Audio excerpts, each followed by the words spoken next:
ನಾವು ಹೋಗಿದ್ದ ದಿನ ಮಾತ್ರ ಕೊಟ್ಟಿಯೂರ್ಗೆ ತುಂಬಾ ಜನ ಅಂದ್ರೆ ಜನ ಗುರು.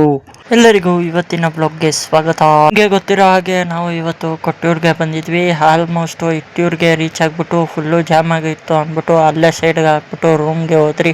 ರೂಮ್ಗೆ ಹೋಗ್ಬಿಟ್ಟು ಫುಲ್ಲು ಫ್ರೆಶ್ ಅಪ್ ಆಗ್ಬಿಟ್ಟು ರೂಮಿಂದ ಆಚೆ ವೆದರ್ ಮಾತ್ರ ತುಂಬ ಸೈಕಾಗಿತ್ತು ಅಂತಲೇ ಹೇಳ್ಬೋದು.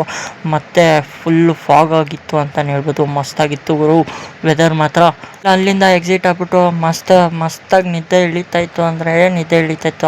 ಹಂಗೆ ಆ ಜರ್ನಿಲಿ 1 hour ಜರ್ನಿ ಇತ್ತು. ಹಾಗೆ ಒಂದು ವ್ಯೂವ್ನ ನೋಡಿಕೊಂಡು ನೇಚರ್ನ ಎಂಜಾಯ್ ಮಾಡಿಕೊಂಡು ಮಸ್ತಾಗಿ 1 hour ಜರ್ನಿ ಮಾಡಿಕೊಂಡು ಅಲ್ಲಿಂದ ಇಟ್ಟಿಯೂರಿಂದ ಕೊಟ್ಟಿಯೂರಿಗೆ ಮಸ್ತಾಗಿತ್ತು ಜರ್ನಿ ಮಾತ್ರ. ಅಲ್ಲಿ ಒಂದು ಸ್ವಲ್ಪ ಹೊತ್ತು ರೆಸ್ಟ್ ತೊಗೊಂಡು ಬಸ್ಸಲ್ಲಿ ಹಾಗೆ ಡ್ರೈವರ್ ಮಾತ್ರ ಮಸ್ತಾಗಿ ಚಚ್ಚಿದ್ರು ಅಂತಲೇ ಹೇಳ್ಬೋದು. ಮಸ್ತಾಗಿ ಚಚ್ಚಿದ್ರು ಮಸ್ತಾಗಿ ಚಚ್ಚಿಬಿಟ್ಟು ಆಮೇಲೆ ದೇವಸ್ಥಾನ ಹತ್ರ ಬಂದು ಬಿಟ್ಟರು ಗುರು. ಆಮೇಲೆ ಕ್ಯೂ ಅಲ್ಲಿ ಬಂದು ನಿಂತ್ಕೊಂಡ್ರು. ಫುಲ್ಲು ರಶ್ ದೇವಸ್ಥಾನ, ಫುಲ್ ರಶ್ ಇತ್ತು.